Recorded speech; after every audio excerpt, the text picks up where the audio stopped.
evening, kids. Do you like Toy Story? Do you like Tales of Terror? Well, have I got, let's see, the book in this whole collection for you. No, let's see. It's Toy Story of Terror. It was a dark and spooky night. A woman was being chased through a cemetery by a vampire. The vampire was getting closer and closer. Suddenly, someone screamed. "Run, Betsy, run!" Rex called out. Bonnie and her family were in the car, on their way to a family vacation. Bonnie's toys were in the trunk of the car, watching a scary movie. "Now, boring," Mr. Potato Head grumbled. "See, patience," Mr. Pricklepants advised. Let's see, all great horror films start slowly. Mr. Pricklepants was an expert on scary movies. In fact, he considered himself an expert on all movies, and plays and books. Inside the car, Bonnie rubbed her eyes. "Are we there yet?" she asked with a yawn. "Not for a few more hours," her mom replied. "You can go back to sleep." Kadump. Just then the car hit a pothole and blew a tire. The toys went flying. Now Jessie fell into a toy box and the lid slammed shut. "Help!" she screamed. Woody and Buzz Lightyear jumped into action. The two forced open the box and helped Jessie climb out. Jessie was frightened. I couldn't find a way out," she said, gasping. "What's the matter with Jessie?" Trixie whispered. "She was abandoned in a box for years," Mr. Potato Head explained. Outside, thunder boomed and lightning flashed. The storm was getting worse. Bonnie's mom pulled over at a roadside motel. The family would be staying there until the tire on their car was fixed. Bonnie reached into the trunk and grabbed her toys. A roadside motel, it's one of the most common locales for a horror film, Mr. Pricklepants pointed out when they reached their room. Mr. Potato Head decided to go look around. "I wouldn't go out there if I were you," Mr. Pricklepants warned.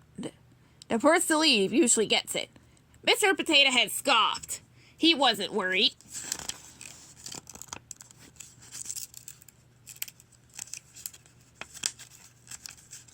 These pages are so stuck. Here we go. The toys went after Mr. Potato Head, but he had vanished. "Maybe this place is haunted," Mr. Pricklepants whispered. The toys split up to look for Mr. Potato Head. Suddenly Rex screamed.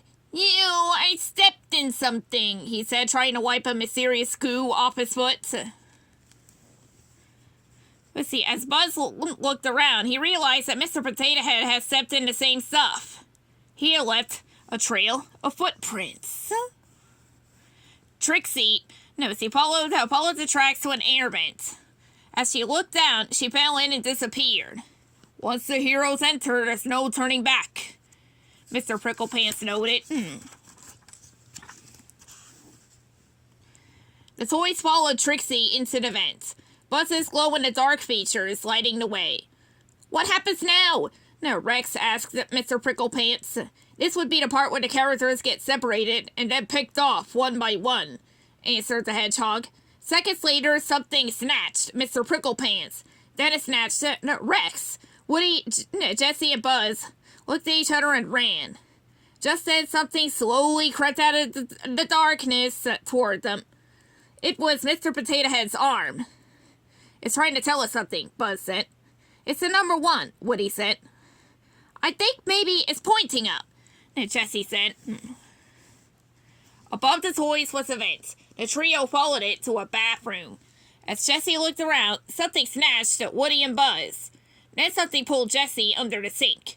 It was Combat Carl, a soldier toy with a missing hand. "This place isn't safe for toys," he warned her.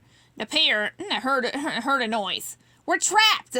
Jessie cried. "Combat Carl never gives up," the soldier toy said. "Combat Carl finds a way." The toys tried to run, but something snatched Combat Carl. Jessie was on her own.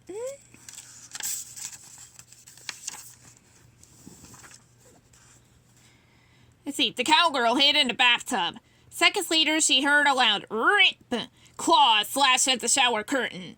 As Jessie backed up, an iguana appeared. It had Mr. Potato Head's arm in its mouth. Jessie prepared for the worst, but the iguana was actually friendly. It swallowed the arm at one gulp and then gave Jessie a big lick.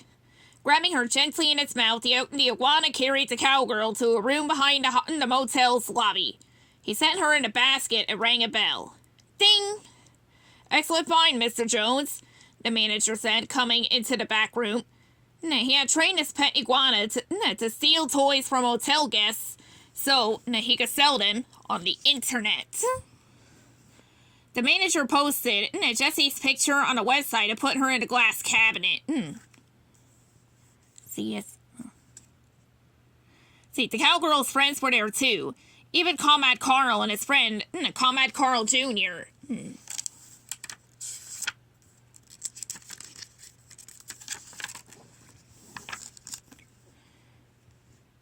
A few minutes later, the manager returned.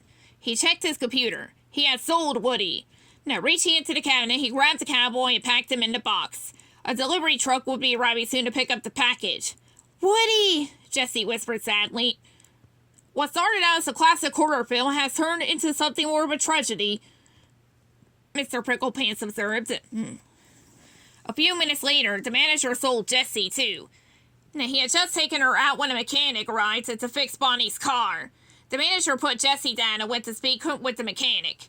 Jessie tried to unlock the cabinet, but she couldn't reach the latch. Even worse, the delivery truck had arrived. The driver came into the back room and took the package with Woody inside. Jessie didn't know what to do, but Comrade Carl had a plan. Listen, he said. In a few minutes, the delivery lady is going to come through that door and take the other boxes. And you're going to be in one of them.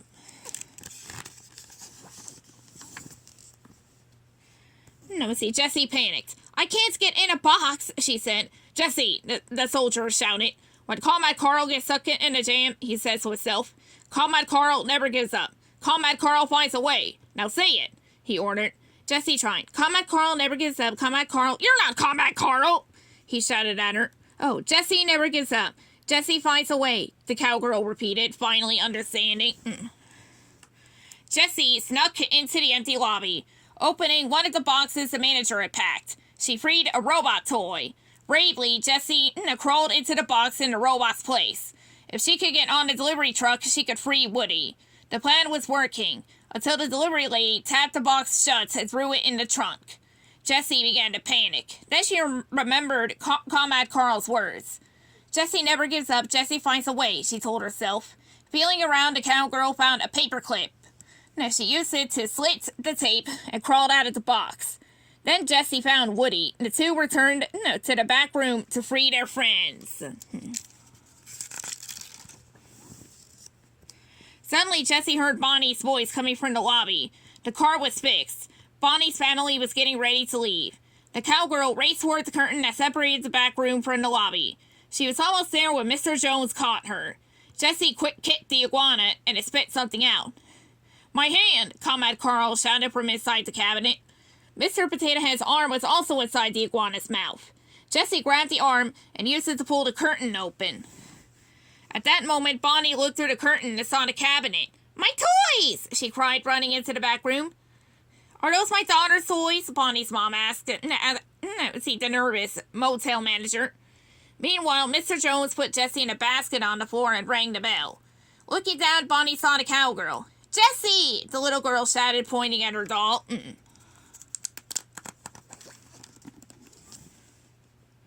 Now later, back in the trunk of Bonnie's car, the toys celebrated.